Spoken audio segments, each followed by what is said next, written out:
3. Welcome to OnlySams. One more time. That was good. I liked it. Everybody, gonna touch me. Don't touch me. Why did you say that? Is it because of your mustache now? Of course, it's Whiskey Wednesday, and so we're gonna partake. So far, we've had something new every week, which is pretty impressive. I hope we can keep that streak going, but I don't know if our joint bank accounts or our separate bank accounts are gonna. We are starting a GoFundMe, actually, to pay for all of the whiskey that we do. Actually, we should just start an OnlyFans to fund OnlySams. What would we do there? This is getting meta now. We have an OnlyFans to fund the OnlySams.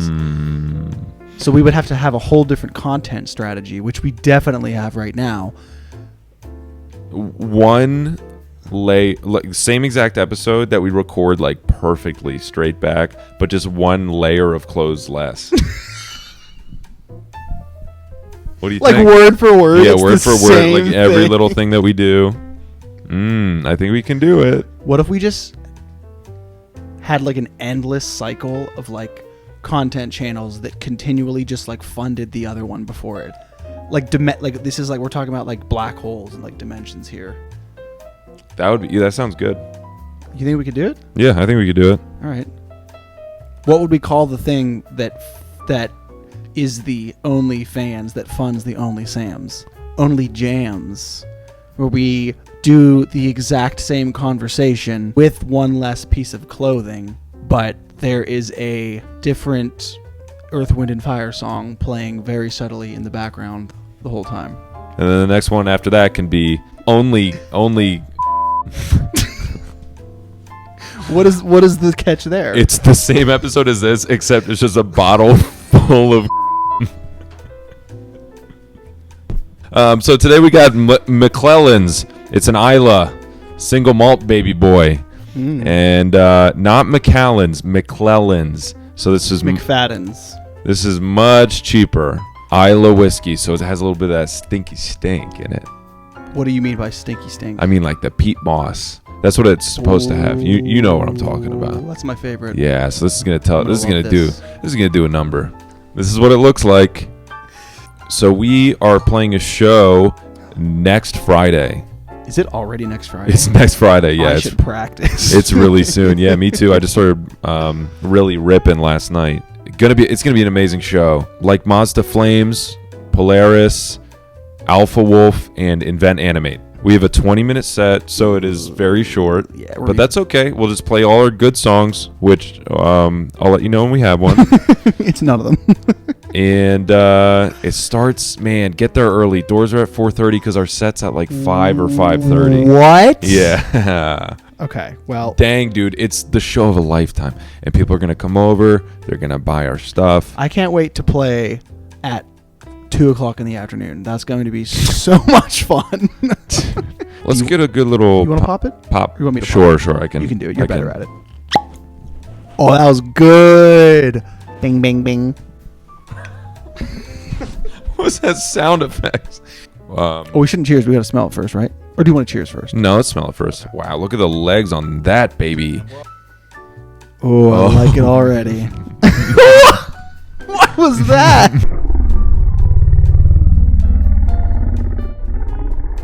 Wait, I learned a new phrase the other day.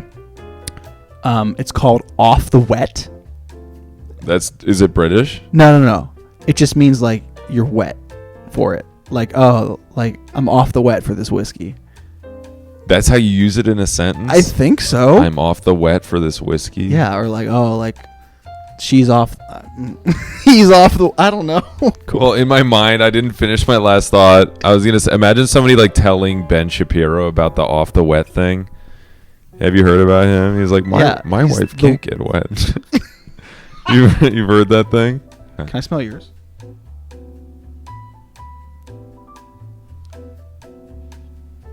Can I sneeze in yours? Almost smells better. Really? Yeah.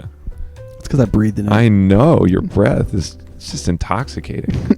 Oh, All right, let's do it. Thud. Yeah, and just a small car crash, an absolute fender bender. That's okay. A little better. They're like not even real glasses. Yeah, this feels like paper. Welcome home, me. That is so good. Oh, it's tasty. I could taste it as I was like putting it to my mouth. Yeah, usually what happens is when you put things to your mouth and in your mouth, you start to taste them because of your taste buds, you f***ing idiot. I like Isla. Okay. Isla's good. Good region. Lots of smoke. Lots of peat. Once you get past all that, there's not a ton to this. Well, I shouldn't have said anything. What do you think? I was going to say, I like it a lot. It tastes very sweet to me. Very little like burn. 40% alcohol. It's pretty What's low. the proof? 40%? Yep. 80 proof. Yes, sir. I would give this a 5.5. Ooh, I was going to say 5.6, so we are the same. Did we have any topics of discussion that were requested? We had some questions. So one was something like those nasty growls at the end of Livid. So did you just make that up so you could talk about yourself? Yeah. Talk about those nasty vocals at the end of Livid. Oh, when you're like... Right. Should I just be the That's vocalist? exactly what it sounded like. It sounded bad when we recorded it. So well, it turned out fine. I'm trying to remember. So we recorded that back in my apartment in Millville. Mm-hmm. It was before we bought our house. Mm-hmm. When you record something, you always think that it like is gonna turn out worse than it does because you just went through the process of hours of doing the same thing over and over and over again, and you're likely just like focusing on the things that you didn't like. Oh.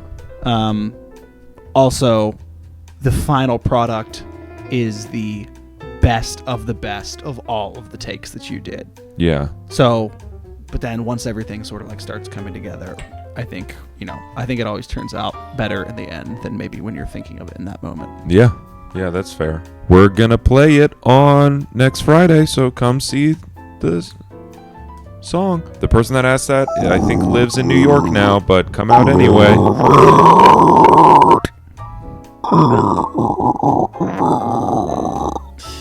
Next question. Longest piss ever taken? Accompanying story? We'll never watch again if not addressed. And then these emojis. I'm instead going to tell you about the time that I myself. When I was in 6th grade, I was playing baseball. And one day, it was a particularly warm day out in the field. And you like don't have time to like take a during the, you know what I mean? Like there's like in between innings, but like that's not enough time to take a poop. So I tried to like hold it for like the whole game. And it just got to a point where I just couldn't hold it anymore. I'm like in the outfield. I mean, I'm 12 years old. And I just like literally, I just run off. I'm like, coach! And I run off the field and run. Like I had to go like all the way into the dugout, out, around, and like all the way out the field, and just like waddled my way to the bathroom. And like by the time I got there, there were poop in my pants. I'm sorry, that sucks. That's just sad to hear. What do you think is the sonic direction that the band is headed? I think it's going to be a little heavier because writing heavy is a learned thing. It's not a tuning or a tone thing. And so we're going to learn how to make things hit really hard all together.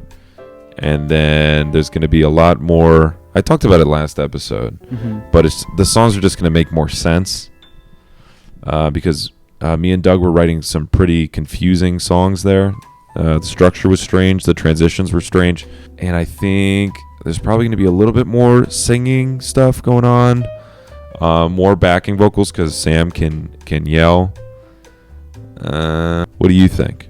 I don't know. I'm kind of trying to navigate how I can be a part of the songwriting process. I think I tend to write in like a very specific way sonically. Like there are very much things that I do that like fit, the Atlantic Wasteland stuff that I write. So trying to also bring that to the table, but in a way that makes sense for the Pompeii project. I wonder what would happen if you tried to write the heaviest song you could possibly write. What does writing heavy look like? Like, is it a tone thing, or is it like a songwriting thing? I just want to see what it means to you. The heaviest thing I can just write. Just heaviest thing that you could possibly write at this moment, and just see what happens. Tone so much influences what I write. Like, I'll sit down to play guitar, not necessarily thinking of writing something, but of like pursuing a specific guitar tone that sounds a certain way. And then like once I have that, I'll kind of like noodle around in that tonality and kind of see where that takes it. That's just typically like the way that I've gone about writing things. So when you like, I think being in this project will also allow me to expand my horizons of how I write and not just do what I want to do because I'm the main songwriter in this other project, but now I'm collaborating with other people and can sort of expand those horizons. So I don't know what would happen if I tried to write the heaviest thing that I could possibly write. Man, so sonic direction, if I had to compare it to like other projects right now, I would say if you know what the Human Centipede is. Okay, so the Human Centipede, but it's dicks going into butts. Are you following me? So it just looks like 4 dudes lined up. So it's like North Lane in the back, entering a mirror. Invent Animate, living inside. Die Art is Murder, probably. I think it's gonna stay pretty heavy. Yeah, I'm interested in the. Am I doing this for me? Am I doing this for other people? Where is the balance and in between? Where do I feel like I am staying true to the things that I want to create versus what do I feel compelled to have to create because I know that certain people will like certain things over other things? Where's that line get drawn? I don't know. I started listening to country music. That's the dumbest lyrical content you can get. A song could be heavy just from the vocals, whether it's the lyrics or the way the vocals are delivered or the melody or the tempo. It can all hit real hard. So we'll see where we go, basically. We have no idea how we write together. We're all just like, but we really have no idea yet. So interesting. Stay tuned. In 5 years when we finally release one song, we'll find out. So I'm wrapping up with recapping on the whiskey. All right, yeah. So you interrupted me for what reason? Sorry. You like wrap up like I should shut up now? Yeah, just stop talking. Okay.